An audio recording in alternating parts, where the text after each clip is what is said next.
And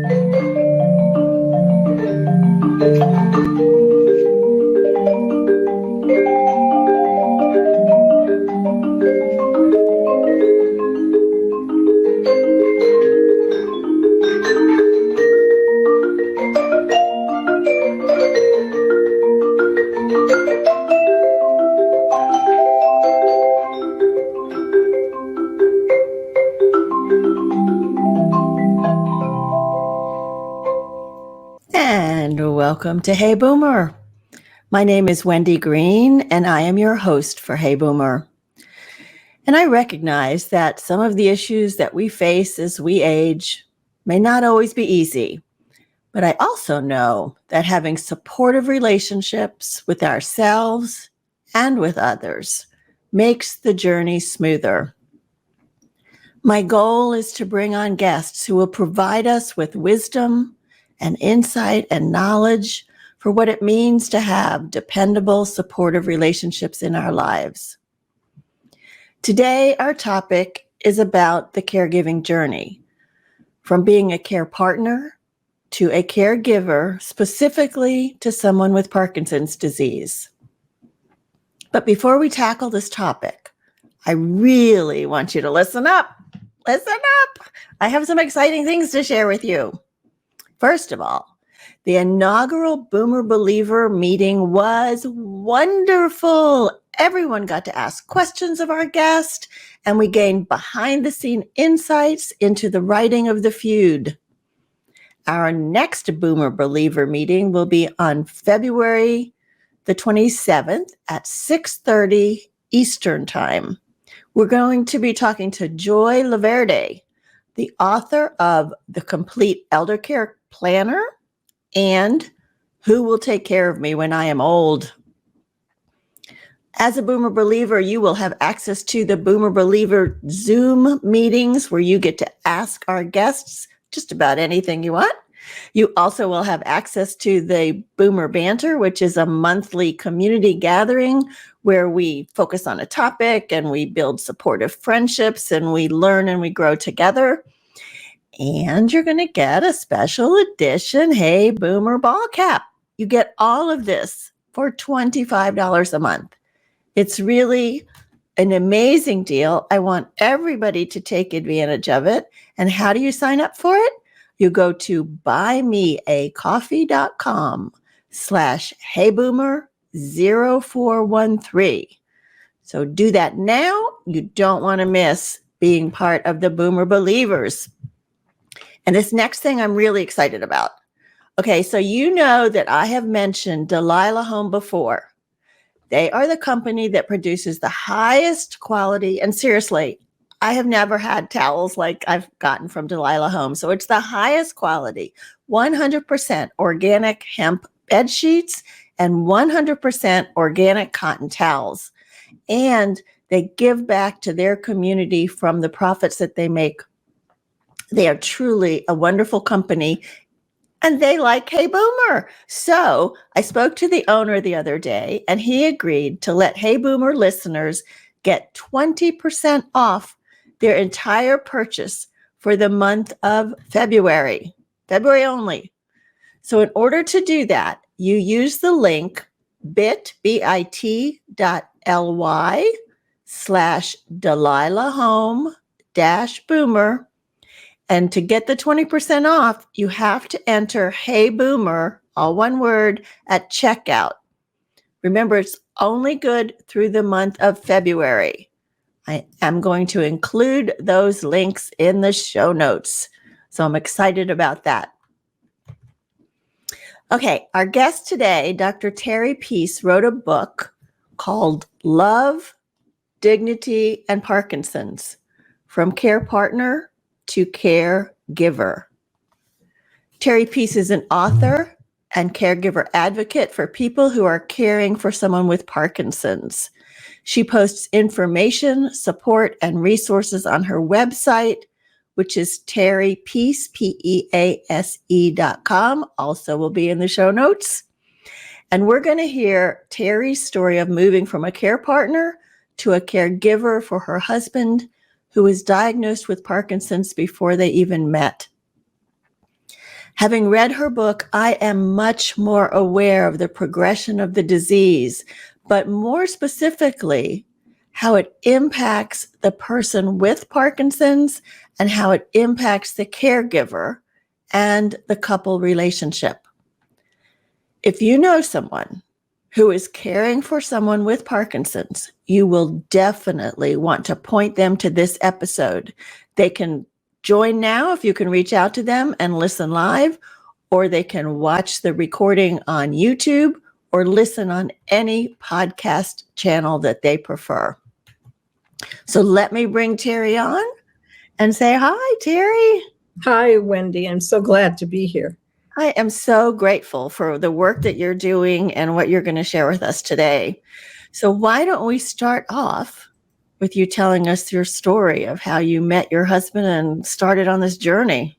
Okay. Well, we met sort of in the most modern kind of way. And after spending a long time questioning whether we ought to be together and ought to be, dating, we ended up doing so. And I knew before I met him that he had Parkinson's disease. And like most people who have heard of Parkinson's disease, I had an idea about it. But what I can tell you today is I didn't know what I didn't know. And I met him and he was my guy. And long story short, we married within about a year and started a very happy and strong relationship that was then, we decided that we were going to move about 1,000 miles away from where we'd been living and to the house that I live in now. We got here and we bought a sailboat. We thought, okay, yay, we're going to go sailing. And, we're on the coast. And we had, a little sailboat, nothing too fancy. But we were really excited about the idea of it. And then, of course, Parkinson's just galloped along, just full steam ahead. And before we knew it, it was very clear that we couldn't sail and we couldn't do an awful lot of things. And over time, more and more and more of what we anticipated as being a life together, a late life marriage and our life together wasn't going to happen. Well, that was going to be one of my questions to you, Terri, is how much did you even know about Parkinson's before you met and married your husband, and how much did you have to learn?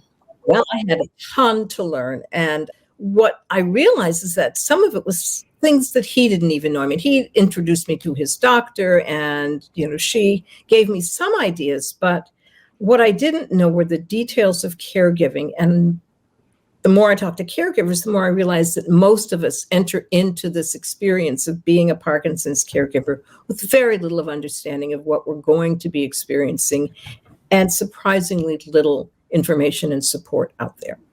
Yeah, your book definitely opened my eyes to some of the things that could come up. But, you met your husband when he was already well on his way with Parkinson's. But what would you say to somebody now that recently got this diagnosis?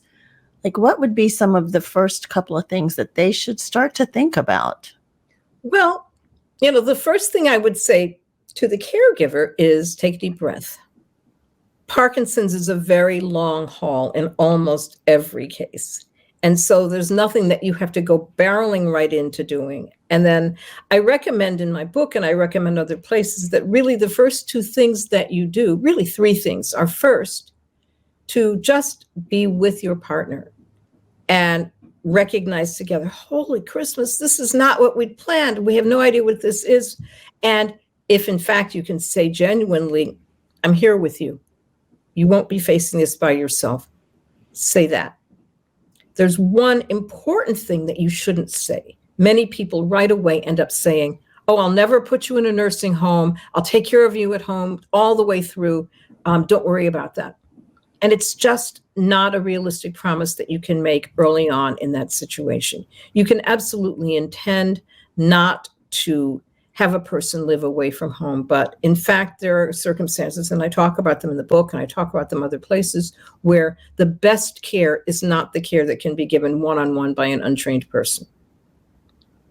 And so it's more complicated than you think. The promise you can make is, I won't abandon you. I won't leave you to deal with this by yourself. I will be here by your side. And that's a reassuring promise that's you can commit to that. You can't Yeah. commit to staying with your 6'4" husband if you're 5'3" and they start to have frequent falls. You can't catch them. You can't keep Right. them safe. And so those are the kinds of things. Yeah. Yeah.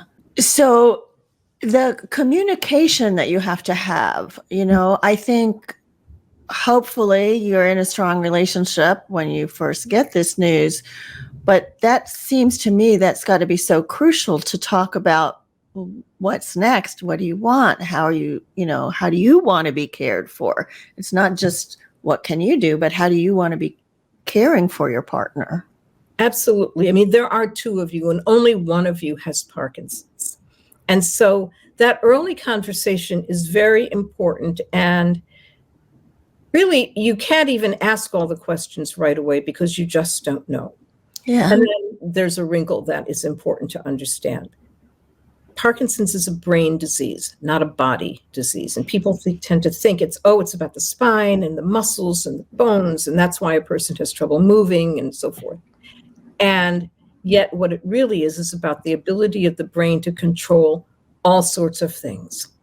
And some of the things that the brain stops being able to control as well have to do with the relationship itself.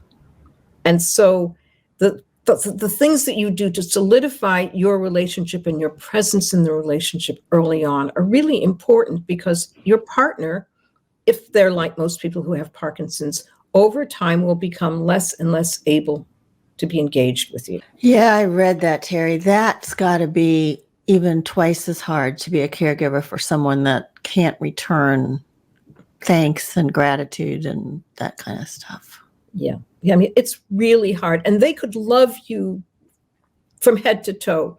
And yet, if Parkinson's takes away the ability of the frontal lobe to do those processes, to recognize your face, to have a facial reaction that says, "Oh, I'm so glad to see you." You know, that look you get when you walk in the door and your loved one goes, "Hi," that goes away. And so you have to rely on what you know about the person, what you know about your past, and find your way into restoring and retaining your connection with your partner, despite the fact that they can't as easily give back what they once did.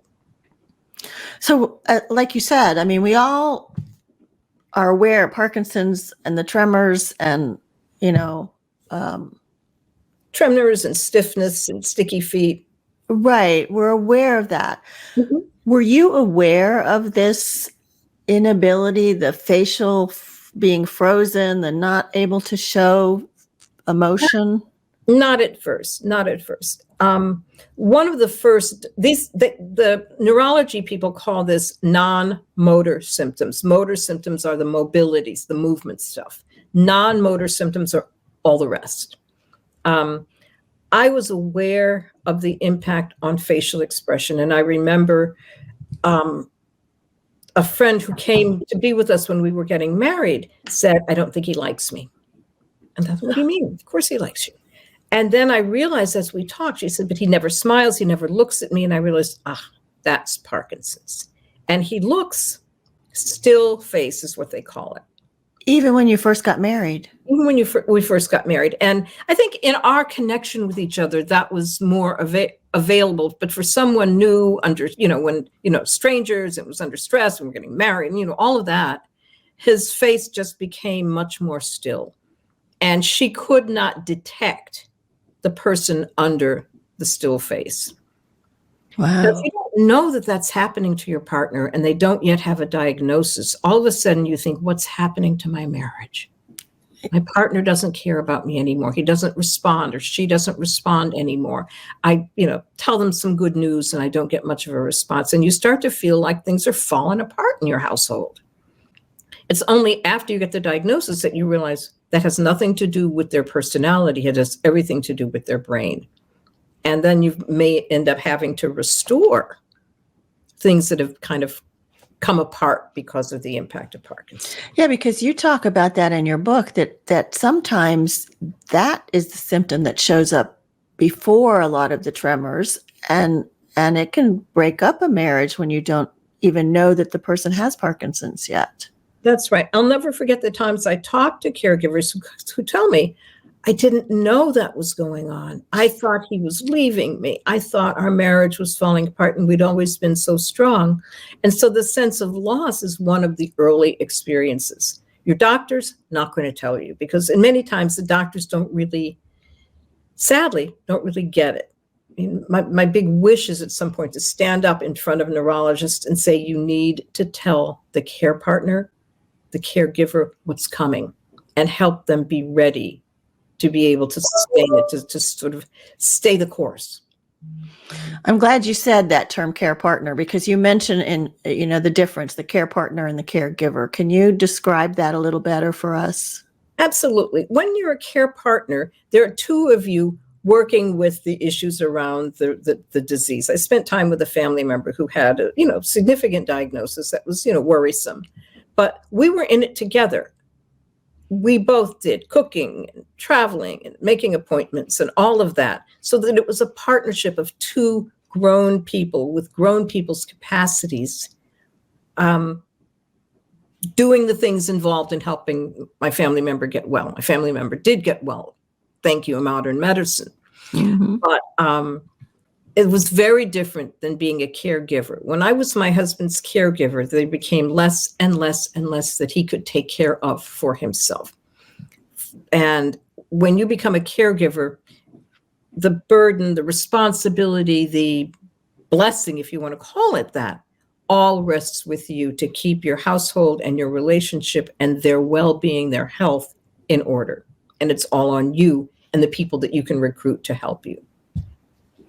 So there is the next step, right? So now you've got some of the education about what to expect, and you think, I'm going to be with you. I'm going to be here by your side. And you realize you can't do everything yourself. Right. And so how do you reach out for help? That's really, really important, because many times I talk to new caregivers whose partners are newly diagnosed, and they say, I'm going to be like a Parkinson's warrior.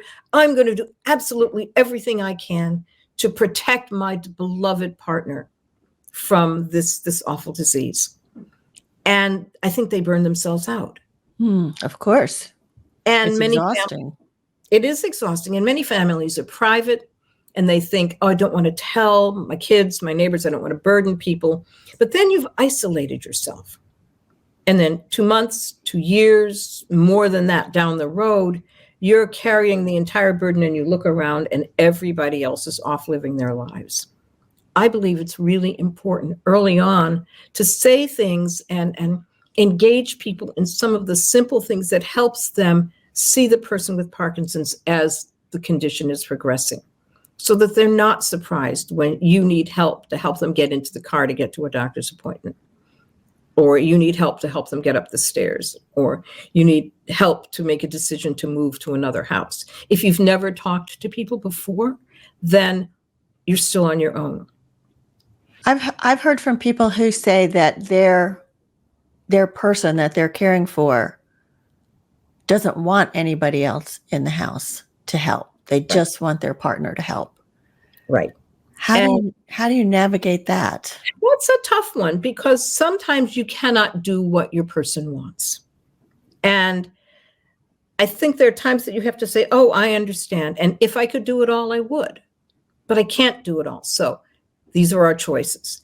The example that I use is if your partner asked you to lift the refrigerator, they said, pick it up, move it. I need you to move the refrigerator. You would not feel worried, guilty, responsible for doing, you just would say, I wish I could, but I can't. Right. I wish I could, but I can't. How else can we solve this? And I think as a caregiver, you have to be that certain in your own mind when there are things that you've come up against your own inability. And when you aren't feeling guilty about it, then you don't have to be snippy about the way you say no. And a lot that preserves your relationship a lot. If you have a comfortable way of saying, makes sense to me, I would want that too. Can't do it. What do we do next? I mean, you'll be more loving than that. Right. But, and maybe, let's be real. Sometimes you may feel it snippy like that, and it comes out, and then you have to, it's And then you hard. have to dial it back in, reel it back in. Right. I want to ask you about your acronym STEAL, but I want to share some of the comments that we're getting. Mhm. So Lisa says, Terry's book is invaluable for anyone that is a caregiver for Parkinson's. I love this woman. I know. Right. Sheila says she finds some of the same with heart disease, amazed at the minimal support for care providers from their physicians. Someone else says, search out as much information as you can as early as you can. Otherwise, you will be blindsided when things change dramatically. Sheila says, I love that I won't abandon you statement. Yeah, so many great comments here. Phyllis has to leave, but come back, Phyllis. We have this recorded. So, Terri. Yes. Your acronym STEAL. Would you go through that with us, please? I think it's Absolutely. important. I will, because the reason I came up with this acronym is that the doctors talk in scientific categories about the things that change with Parkinson's. And they will say to you, well, there are going to be changes in executive functioning and so forth. And they use these, $10 words, and I learned them in school too, but they don't help you very much. And so STEAL stands for sleep, thinking, elimination, affection, learning, and sex and other impulses. And all of those 6 things are changed by Parkinson's. And those are the sort of elements of family life that are influenced by Parkinson's. Sleep, because sleep disruptions are very, very common in Parkinson's disease. Something called REM sleep behavior disorder, where a person will act out their dreams. And so, they're fighting off the, bad guys, but then suddenly they're fighting off you, and people have been injured. And so you need to be aware of that possibility. Your doctor needs to be aware of that. And it's important that you speak to a knowledgeable neurologist, which means a movement disorders specialist, to make sure that you're getting the help that you need to support your partner's sleep. And I'll just say, as an aside, I emphasize a movement disorders specialist because community neurologists have to know about a huge array of changes in the brain and the nervous system. And the details about Parkinson's treatment and Parkinson's intervention are so specific that you need a doctor who's had additional training and additional knowledge and research just in that area. There are not a lot of them, so that's one of the first things you should do is get yourself an appointment with a movement disorders specialist. Oh, good to know. Thank you. So sleep, because you need your sleep. Thinking, your partner's ability to plan, to think, to make decisions, to understand what's going on around them, to feel familiar in space. I remember my partner, my husband, would ask me to help him shave, and he'd miss a spot, and then he'd look in the mirror and say, okay, shave that spot. I'm standing over here, because his awareness of himself in space had been changed by the way Parkinson's affected his brain. So I had to help him remember, okay, turn toward me so that your face is by my eyes. And I had to sometimes be quite that concrete with this incredibly smart man. And it was just, that capacity to understand his position in space was gone.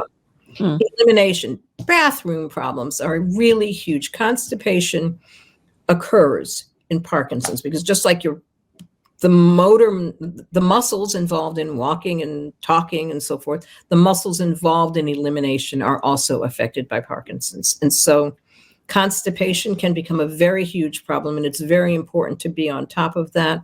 I talk about some of the ways that you can address constipation, both in my book and other places, and people can write, can join my list and ask questions about things like, what's the best way to address or to prevent difficulties with constipation. That's a big issue because when your partner cannot manage their own body functions, it changes things. And it's the relationship, right? Changes the relationship. Yeah. And if they aren't even aware that it's a problem for you, then it becomes compounded. Yep. Affection. This is really important. Their ability to feel empathy for you, to care about you. It's like the inside parts that say, this matters to my loved one, so it matters to me. disappears. It sort of just erodes. And so suddenly you have this person who seems really selfish. It's not selfishness, but it is a deficit that's caused by loss of dopamine. That's the brain chemical involved. Learning. It's very difficult for your partner to remember the things that you say to them, but I told him to feed the dog. How could he forget? I wrote a sign. And yet the ability to go from feed the dog, find the dog food, open the dog food, all of those many, many steps, remembering, being taught to do something, that gets distorted by Parkinson's.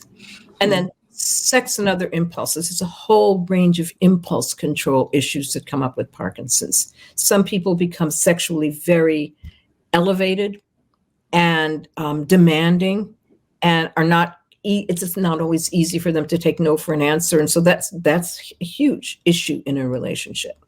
On the other hand, sexuality can just disappear or can be deeply reduced, and other impulses related to gambling, spending, sexual acting out online. There are a lot of impulse control issues that come up as a result of Parkinson's as well. And your doctor needs to warn you about that. And there are specific medications that heighten these problems. And so it's important that your doctor warn you if they prescribe this class of medications, to say, keep an eye out. If there's a lot of new sexual behavior, if there's a lot of gambling or spending, let me know right away. Don't let that get old. Don't let that go on. You need to talk to a doctor right away if you see that. So, and that's one of the biggest problems, right? Is the doctors don't give you this kind of information. They really don't. I mean, and to some degree, they've not learned to think about these symptoms in the kinds of, in the way that relates to how it affects a relationship. And one of my big wishes is to get in front of doctors and get in front of movement disorders, family doctors, and say, pay attention. When there's Parkinson's, you need to be paying attention to what the caregiver needs, because one of the things that research has shown us is that a healthy caregiver and a well-informed caregiver leads to better medical outcomes and longer well-being for a person with Parkinson's. So taking care of the caregiver is taking care of your patient too. So I have to ask you, I know you don't focus a lot on the disease itself in your book. You focus on, what you need to know as a caregiver. But I have to ask you, all of the symptoms that you mention in the book, do they always all appear in that person with Parkinson's, or is it kind of like a menu of things that could appear? It is a menu. It's not predictable. People want to know, well, what stage is my partner? And yet it varies so much. The symptoms come and go. They aren't always consistently there, depending on the medication. Sometimes the medication will damp them down. So each person's presentation of Parkinson's is unique. And so there are some telltale signs, but that doesn't mean that every person is going to show all of these. Some people have Parkinson's dementia. Not everyone develops dementia over the course of Parkinson's. Okay. All right. Well, that's good to know. So much of what you talk about centers around this whole idea of acceptance, at least the way I read it, acceptance of yourself as the caregiver, acceptance of the changes that are going on in your partner, acceptance of the loss of the future that you thought you had, and it's a roller coaster ride, I can imagine. It is. How did you deal with that? I mean, you were in a new marriage. It's a new relationship. Yeah, and parenting a young teenager and in a new city. And there were a lot of changes that I had to deal with. And I think I was lucky because I had worked with people with disabilities most of my life. I shouldn't say the whole time, but off and on, I'd worked with people with disabilities and supporting staffs of people who worked with disabilities. And so I had a sense of a place in myself where I could see the difference between my husband and my husband's disease. And making that distinction was really, really important, because then it could be the two of us facing this rotten thing that we're dealing with. That's brilliant. It wasn't easy, but there were times that I said to him, look, I didn't cause your Parkinson's, and I know this is really rotten, and I know you hate how you're feeling about this, but I didn't make this happen. How can we work on this together? It takes a kind of emotional maturity to do that. And it means you need to have support. You need to have friends. Ideally, you would have help from your religious community, from your neighbors. And that's why it's so important not to isolate yourself. And you need to have your one person who you can call, and two things. You can trust them to say, I can't talk now. And you can trust them to listen when they can. And for me, it was my older daughter. And there were days where if I hadn't had a chance to sit on the stairs outside our bedroom and call my daughter, I don't know how I would have managed. But just the fact that I could call on her when I was just really feeling like I was, struggling makes a big, big difference. And, if it's your parent who's doing this caregiving, sometimes just being there to say, I know it's hard. You don't have to fix it. You can't fix it. You don't have to rush over and take over. But the main thing you have to do is not minimize it, not make the caregiving person think, oh, it's not that bad. And why are you complaining? Oh, don't do that. Yeah, because it is. Lisa says, it's amazing, but coming to a place of acceptance makes all the difference in the world. It took me a long time, but now that I've gotten there, I can breathe and stay out of conflict with my husband much easier. Yes. I mean, I think what you said, it's brilliant to somehow be able to separate. This is my husband and this is the disease. Yes. Wow. Are there support groups for the caregivers to help you with that? Well, there are sporadically, I shouldn't say sporadically, but in different places around the country, communities can have support groups for people with Parkinson's and support groups for caregivers. I think one of the challenges is that if you're a caregiver, you want to be able to go to a support group where you talk to other caregivers freely without the people with Parkinson's in the room. It's very difficult to have a conversation about how bothered you are by someone else's bowel issues if there are people who have those same issues in the room. So you need to have a support group. And so, yes, there are some online groups as well. And something that I hope to do towards the end of this year is to create some online group support as well for caregivers, because people need to talk to each other. Just having somebody else say, me too, you're not the only one. Well, and you do have some resources, Terri, about that could be helpful. So can you tell me about those? I do. Right. I have a website and a blog, both of which are directed towards meeting specific questions that people with caregiving questions come up. But I also have a regular email newsletter that people can join. And once they join that, they get emails from me about various topics that the group members have brought up, or topics from my own experience, or sometimes just other things that have come up in the news. Some other things that I've been working on will come out later this year, but there's something that I've been working on recently that I'm very excited about, which is that I'm starting a 21-day program for people who've been caregiving for a while, mainly, to help them reconnect with their partners and themselves. And I'm calling it Renewal and Resilience. And you can sign up for this. And once you do, you get a series of emails that actually help you do the mental reframe that I talked about, so that you begin to see, well, that's him, and that's the disease. And it really puts you, the people who've gone through it have said that it puts them psychologically and emotionally in a different place to be able to do this really hard thing. It sounds amazing. Is that available yet or no? It's coming out on Friday. People can. Oh, this Friday. This Friday coming out. Oh, good. Well, this is recorded, but just in a few days, and just in time for National Caregivers Day. And this will be launched so that people can sign up for it then. And actually, it's set up in such a way that you can sign up for it anytime. It starts on a Monday, and then you get the 21 days of emails. And I respond to some of the things, I ask questions and people respond. And it's a way of getting a reset on what is this you're facing? What is this you're dealing with? And how can you do it in a way that helps you still remember who this person is? Mm-hmm. My very favorite comment from someone who had taken this a little bit ago is that when she said, I'm hugging and kissing my husband more. Aww. I felt like, oh, there he is. And that's what I want to give people, because when I found that, it made a very big difference. Yeah, right. He's still the man you love. It's not the disease. Right. Yeah. Mary Beth has a question. She says she's currently doing the 30-day challenge? Is that something you had offered? Mhm. Okay. And she says, is the 21-day program different? No, it's the same one. It's 21 days of emails over 30 days. I'm changing the title to make it more accurate. So yes. Hi, Mary Beth. Nice to see you. So there was some discussion about like finances too. Like if your if your husband had been doing a lot of that and now he's not able to. So how did you handle that? Well, there are a couple of things. First of all, he was a lawyer, and so he was really conscious of these things. And so I didn't have to urge him to set up power of attorney, both financial power of attorney and healthcare power of attorney. Those are two different documents, and a few states merge them. For the most part, they're separate.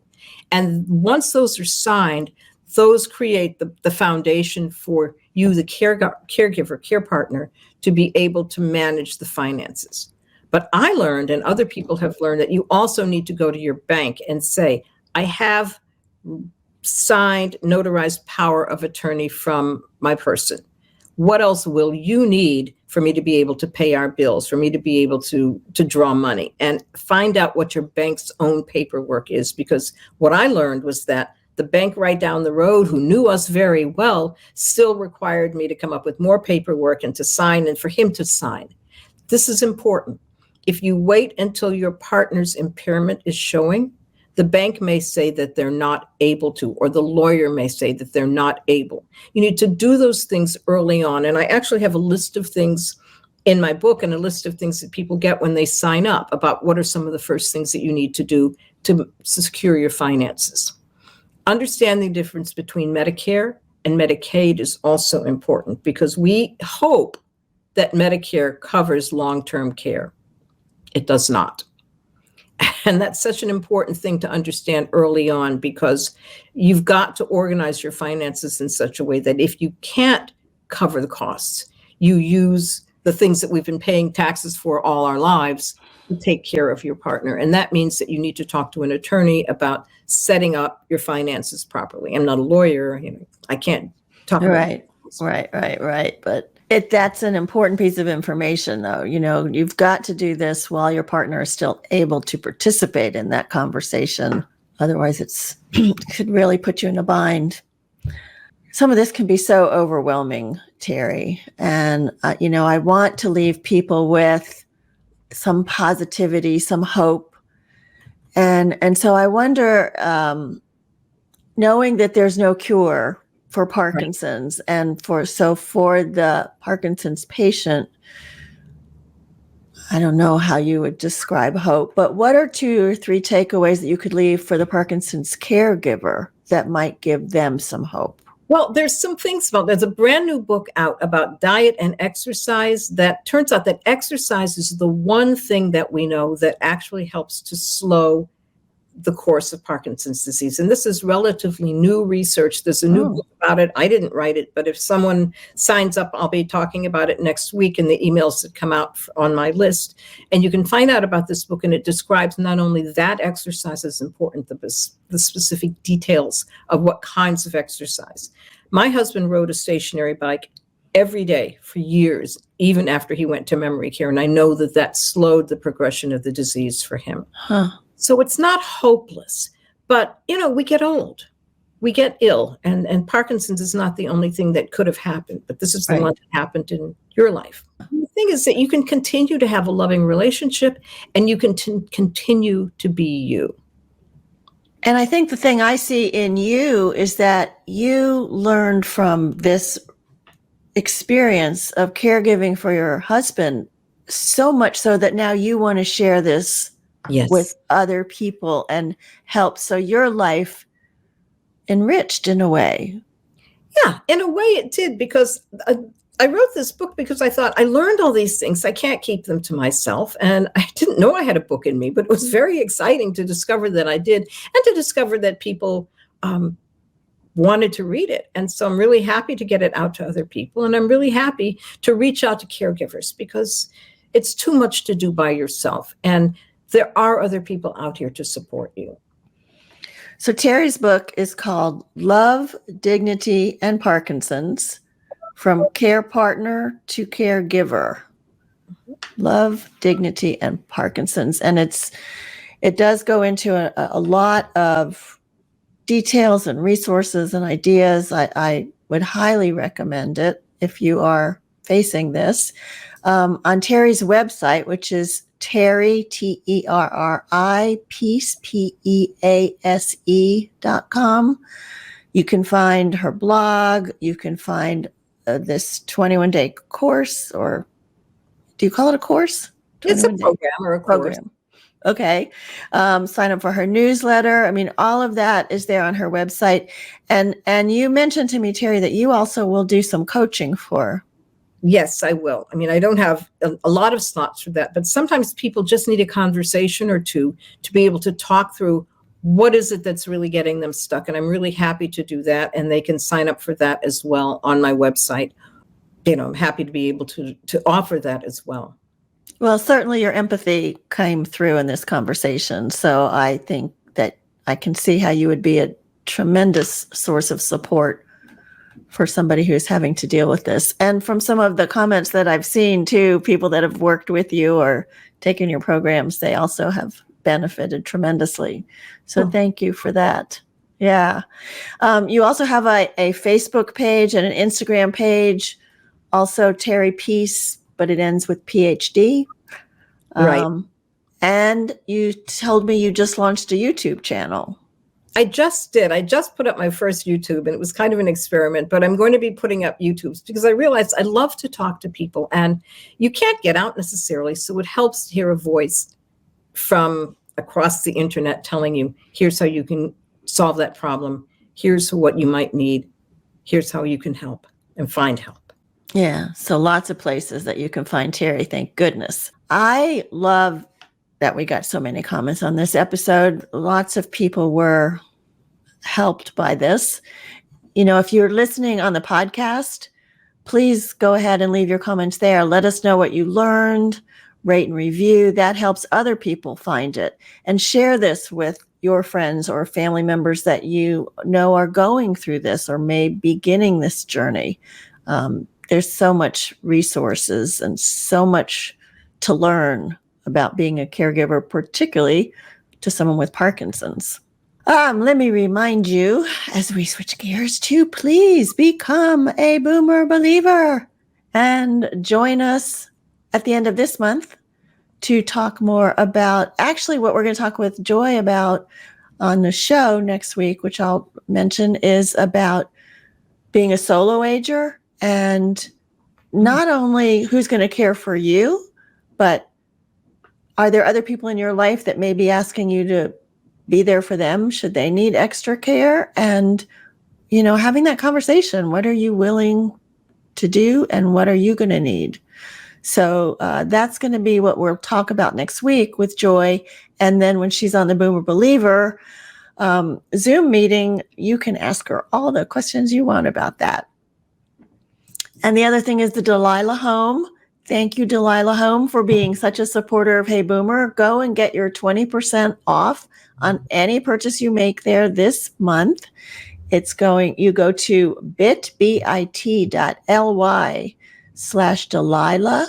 Home-Boomer, and then you use the code Hey Boomer at checkout to get that 20% off. Thank you so much, Terri, for what you shared with us today. This was really a wonderful, helpful episode. Thanks for having me. Oh, it's my pleasure. I'm so glad it worked out. And each episode of Hey Boomer is an invitation to listen, learn, and apply the wisdom gained from the episode to your own life. The path ahead may not always be easy, but it's traveled best with support and shared insights. The Hey Boomer Show is produced by me, Wendy Green, and the music that you heard at the beginning was written by Griffin Honrado, who is a student at the North Carolina University School of the Arts, and my grandson. Thank you again.